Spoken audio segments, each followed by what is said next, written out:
I'm on Gus here, and I have my low port leverage bit on him. This is the first time I've put it on him. Don't know if he's had a leverage bit on before. The way he's handling his head, I suspect if he has, it hasn't been very much. The reason I'm putting it on him, I've talked a lot about using the right bit to teach what I want to teach. And with him, his shoulders are very locked into with his nose. When I point his nose to the left, his shoulders want to go to the left. And in the process of going to the left, they'll actually drop. So when he steers to the left, his left shoulder is falling. It's stepping down. He's like slouching to the left. And you can really see that when you watch how his back feet track and how he loses his rhythm when he's steering. What I need to establish is I want him to bend, maintain his shoulders up, not slouch, and maintain his rhythm better. So to accomplish that, what I need to do is I need to lift this inside shoulder more. When we're steering to the left, I'm going to take my left rein and put some left leg on, push that shoulder out and up. By keeping the slack out of my outside rein, that kind of blocks this outside shoulder just a little bit. So it helps to round his back and not just let it fall out. All this stuff is in here because Raven was just working ironclad with all of it. So just leave it out. I think she's going to work another one with it next. But it gives him something to look at. So again, see right there, I think that's where he don't quite understand leverage pressure. But he's going to need to learn that. And there we go. I'm asking his, oh, let's go back to the left. I'm asking this left shoulder to pick up and over. And at the same time, I'm supporting his outside shoulder. I'm not letting it just fall either. I want to develop roundness, collection. And he's to the point where he'll bend with no problem. He'll bend his body to the left, bend his body to the right, but he's not developing any roundness this way in his spine. Last video I talked about this, I was getting comments about just putting a bigger bit on, and it's not about a bigger bit. There, that was right rein, right leg. To ask the right shoulder to lift up and over. There we go. While maintaining the left shoulder up too. That builds this roundness. And it's not about a bigger bit. It's not about more bit. It's not about more bite to the bit. It's about the correct bit that applies the pressure in the correct places to get the horse to bend the way I'm asking him to bend. It helps with that bending. I have a pretty in-depth article about the different pressure points, or video, about the different pressure points and what they do as far as how they ask the horse to move and to bend on my YouTube. So ask him. There we go. Really coming. Now let's add some left rein, left leg. So he's wanting to bend to the right. I kind of threw that in quick. Didn't really give him a chance to think about it. I'm at it. Hold my contact with my left rein. See how he's kind of tossing his head? He's pushing against that pressure, and that's why when I added left rein, left leg a minute ago, he kind of pushed. Now every time he tosses his head, I'm going to push with the spur on whatever side I have contact with my hand.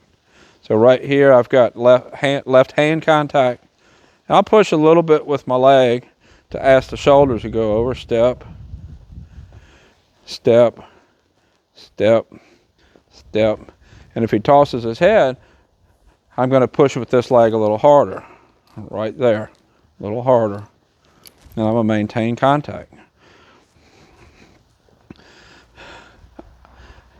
I've had people that I've worked with, and I said, you really need to ride this horse in this particular bit. And the reason is whatever bit it is, it helps the horse with their weakness.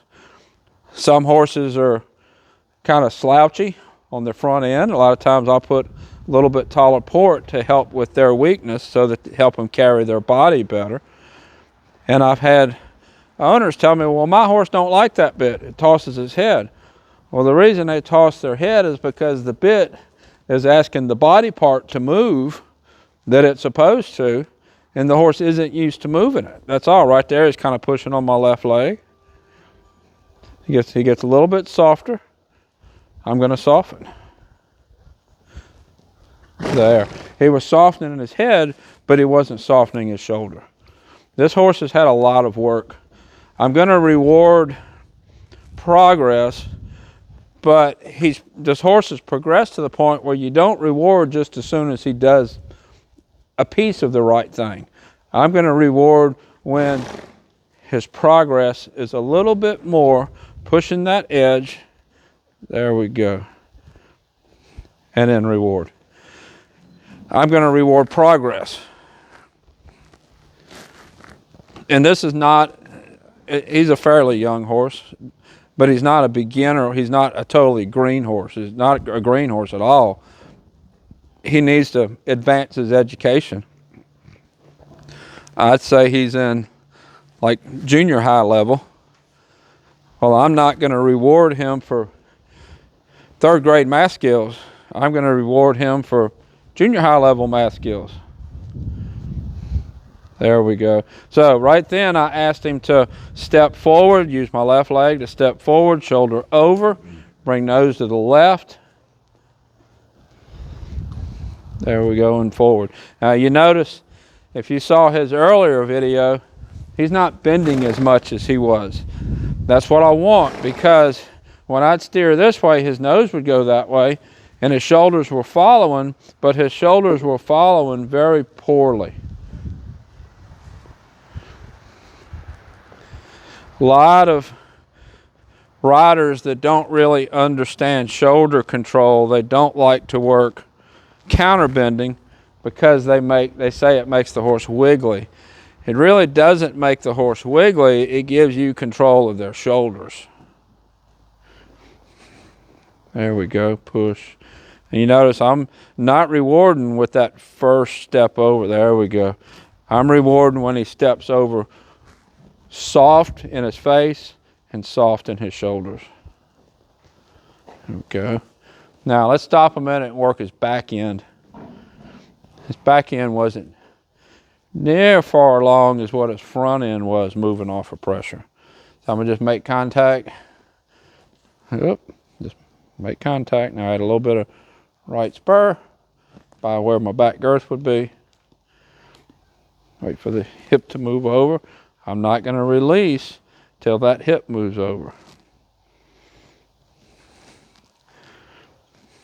He's moved around, he's tossed his head, he's backed up. His hip went that way a little bit when he backed up.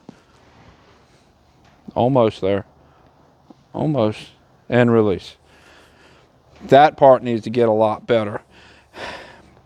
I'm getting the shoulders up and I'm getting the shoulders out and up.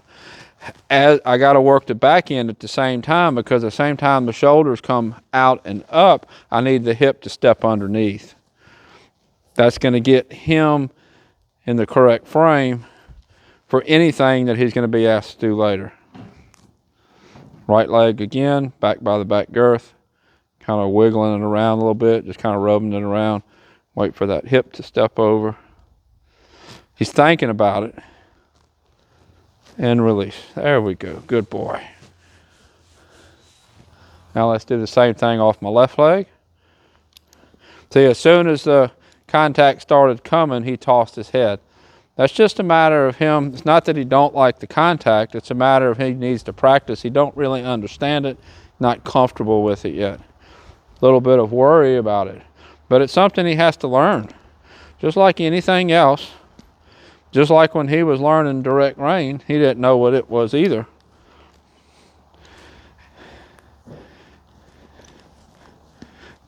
And I've had people say, well, he don't like the bit, he's tossing his head, put a snaffle bit in.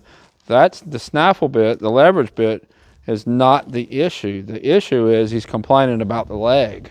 and he's complaining about the leg because he don't understand it. He needs to practice it. You gonna step over? You almost got it there. I'm kind of helping him a little bit with the reins. There we go. Helping him a little bit with the reins to help give him the clues to what I'm asking for. Now let's just walk forward a minute. Just kind of make contact, real soft contact with both hands. Give him a chance to kind of understand that curb pressure. There we go.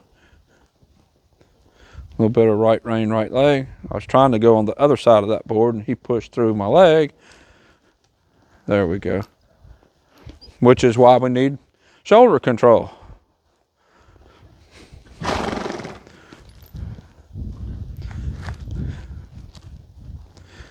I get the question sometimes about working a horse with side reins for this part. I just kind of have my hand set still, asking the horse to move forward. I don't like to do this with side reins because while I'm developing this get soft off my hands, I'm using my legs with little touches to lift. Right here is to lift the left shoulder a little bit. Now a little bit of both legs, lift it back. See right there when I lifted the back, he dropped off of the bit. Now a little bit of right leg. Right leg is pushing into my right leg again. There, he got soft.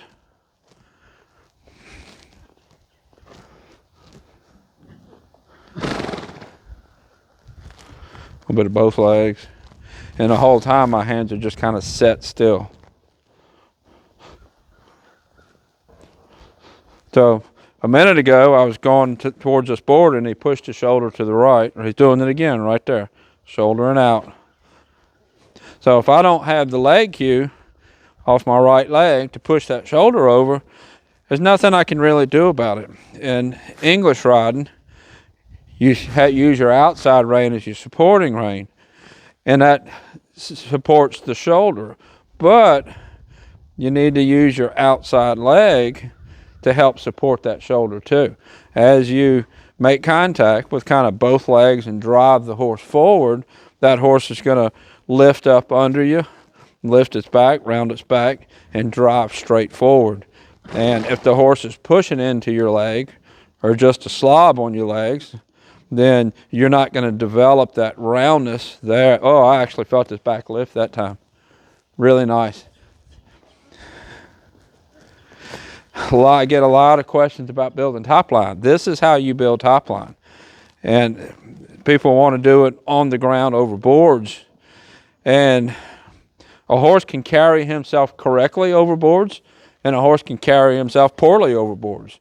To really develop this correctly, I want to do it in the saddle with my legs driving the horse forward.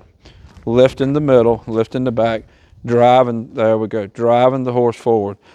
In the process, I'm working on roundness, but I'm also working on the horse listening to me to move with the rhythm of my body.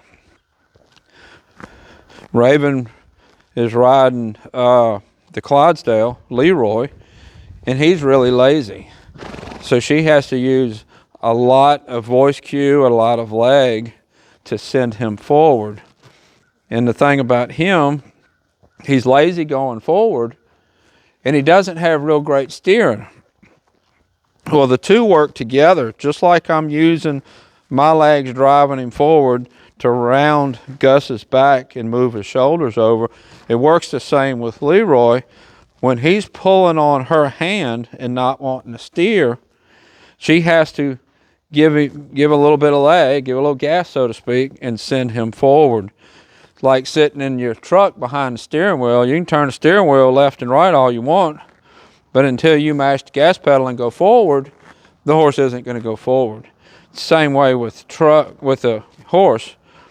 In order to get the roundness in the body, I want to mash the gas pedal, use my legs to round that horse's back and send him forward with his back end, engage the back end, because that's where his motor is, that's where the power is. Let's add a little bit of right rein, right leg. There. See how much nicer that was? Because of me walking those circles, asking that back end to engage. The two work together. The back end has to engage. A lot of people look at the neck as far as collection, and you can get the horse broke at the pole, forehead perpendicular, but if you don't have the back end engaging underneath, you're not going to have the back round. And you can't just look at what the front end is doing. That's a good indicator, but that's not everything. You have to look at the shoulders and the back and the hip driving underneath. Just a minute ago, he gave me really good right rein, right leg movement because I had just spent a minute working on driving forward with his back end, asking his back end to drive forward up underneath and round his back. It's all a matter of building those muscles, building that lateral control in the shoulders. So this is Gus. I'll have a playlist somewhere here to his playlist on YouTube. Until next time, thank you for watching.